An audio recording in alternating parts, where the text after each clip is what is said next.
ఎటువంటి కూరగాయలతో పని లేకుండా మీల్ మేకర్తో ఎంతో రుచిగా ఉండే మీల్ మేకర్ రైస్ను ఎలా చేసుకోవాలనేది ఈ వీడియోలో చూపిస్తున్నాను. ఎప్పుడు ఒకే రకమైన కూరలు తిని బోర్ కొట్టినప్పుడు కానివ్వండి, లేదంటే లంచ్ బాక్స్లో కానివ్వండి, ఈ రైస్ చాలా బాగుంటుంది. మరి ఈ మీల్ మేకర్తో రైస్ను ఎలా చేసుకోవాలో చూద్దాం. వెల్కమ్ టు వంటలమ్మి, నేను మోనిక. మీరు గనక ఈ ఛానల్ను మొదటిసారిగా చూస్తున్నట్లయితే తప్పకుండా సబ్స్క్రైబ్ చేసుకోండి. ముందుగా స్టవ్ పైన గిన్నెలో నీళ్లు పెట్టి కాస్త వేడెక్కనివ్వండి. ఇవి కాస్త వేడెక్కిన తర్వాత దీనిలోకి 1 కప్పు మీల్ మేకర్ను వేసుకోవాలి. నేను వచ్చేసి ఇక్కడ మీల్ మేకర్ చిన్నవి తీసుకుంటున్నాను. మీకు నచ్చితే పెద్ద వాటిలతో కూడా చేసుకోవచ్చు.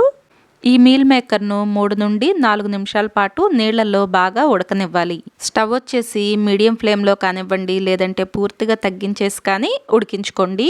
నేను మీల్ మేకర్ చిన్నవి తీసుకున్నాను కాబట్టి నాకు 3 నిమిషాల్లో ఈ మీల్ మేకర్ ఉడికిపోయింది.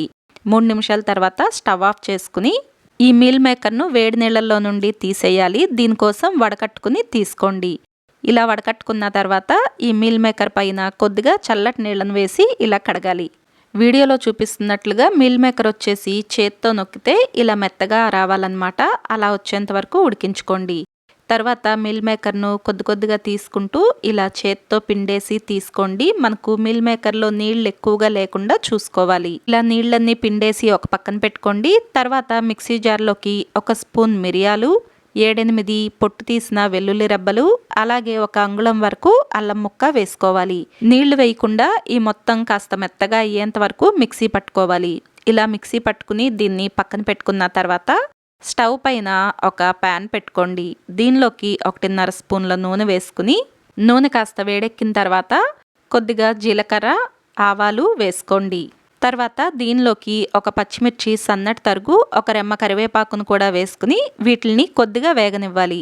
ఇవి కాస్త వేగితే సరిపోతుంది, పూర్తిగా వేగాల్సిన అవసరం అయితే లేదు. ఇలా వేగిన తర్వాత మనం ముందుగానే మిరియాలు వేసి మిక్సీ పట్టుకున్నాం కదా, ఈ మొత్తాన్ని తాలింపులోకి వేసుకోండి. సన్నని మంట పైన ఇది పచ్చివాసన పోయేంత వరకు వేయించుకోవాలి. అల్లం, వెల్లుల్లి, మిరియాలు ఇలా తాలింపులో బాగా వేగి మంచి సువాసన వస్తుంది. అలా వచ్చేంత వరకు కూడా నిదానంగా సన్నని మంట పైన దీన్ని వేయించుకోవాలి. కాస్త వేగిన తర్వాత దీనిలోకి 1/2 స్పూన్ ధనియాల పొడి, 1/2 స్పూన్ గరం మసాలా వేసుకోవాలి.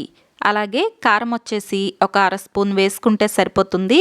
ఉప్పు వచ్చేసి మీ రుచికి తగినట్లుగా వేసుకోండి. ఈ రైస్లోకి మనం మిరియాలు వేస్తున్నాం కాబట్టి కారం కాస్త తక్కువగానే పడుతుంది, అందువలన చూసి వేసుకోండి.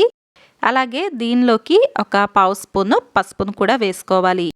మంచి రంగు కోసం 1/2 స్పూన్ కాశ్మీరీ చిల్లీ పౌడర్ను వేస్తున్నాను. మీకు ఈ కారం అందుబాటులో ఉంటే వేసుకోండి, లేదంటే వేయకపోయినా కూడా మనకు ఏ ఇబ్బంది ఉండదు. ఇలా వేసుకుని ఈ మొత్తాన్ని ఒకసారి కలిసేలాగా కలుపుకోండి. ఇలా కలుపుకున్న వెంటనే దీనిలోకి ముందుగానే మనం ఉడికించి పక్కన పెట్టుకున్న మీల్ మేకర్ను వేసుకోవాలి. స్టవ్ను చిన్న మంట పైన ఉంచుకుని ఈ తాలింపు మొత్తం పట్టేలాగా ఒకసారి ఇలా బాగా కలుపుకోండి. తర్వాత దీనిపైన కొద్దిగా నీళ్లను ఇలా చిలకరించండి. దీనివలన వేసుకున్న మసాలాలన్నీ కూడా మీల్ మేకర్కు బాగా పడతాయి. ఇలా నీళ్లు వేసుకున్న తర్వాత మరొకసారి ఈ మొత్తాన్ని కలిసేలాగా కలుపుకుని దీనిలోకి మరొక రెమ్మ కరివేపాకు సన్నటి తరుగు, కొద్దిగా కొత్తిమీర తరుగును కూడా వేసుకుని మరొకసారి కలుపుకోండి. మూత పెట్టేసి సన్నని మంట మీద 1-2 నిమిషాల పాటు అలానే ఉంచేసేయండి. అవసరమైతే మధ్య మధ్యలో మూత తీసి కలుపుకుంటూ ఉండండి. మీల్ మేకర్ ఇలా పొడి పొడిలాడుతూ వచ్చినప్పుడు దీనిలోకి ముందుగానే ఉడికించి పక్కన పెట్టుకున్న అన్నంను వేసుకోవాలి. దీనికోసం 1 గ్లాస్ బియ్యం అయితే సరిపోతాయండి. నేను ఇక్కడ బాస్మతి రైస్ తీసుకుంటున్నాను. మీరు ఏ రైస్తో చేసుకున్నా కూడా దీని రుచి బాగుంటుంది. ఇలా ఉడికించుకున్న అన్నం వేసుకుని ఈ తాలింపు మొత్తం పట్టేలాగా బాగా కలుపుకోవాలి. ఇలా కలుపుకున్న తర్వాత మరొకటి లేదా 2 నిమిషాల పాటు ఇలానే స్టవ్ పైన ఉంచుకుని అవసరమైతే మధ్య మధ్యలో కలుపుకుంటూ ఉండండి. అంతేనండి, ఎంతో రుచిగా ఉండే మీల్ మేకర్ రైస్ మనకు తయారైపోతుంది. నోటికి కొత్తగా రుచిగా ఏదైనా తినాలనిపిస్తే ఒకసారి ఇలా మీల్ మేకర్తో రైస్ని చేసి చూడండి. దీని రుచి చాలా బాగుంటుంది, అలాగే ఆరోగ్యం కూడా. మరి ఈ మీల్ మేకర్ రైస్ తయారీ విధానం మీకు నచ్చితే వీడియోని తప్పకుండా లైక్ చేయండి. అలాగే ఈ వీడియోని మీ ఫ్రెండ్స్ ఇంకా ఫ్యామిలీ మెంబర్స్కు షేర్ చేయండి. Thank you for watching.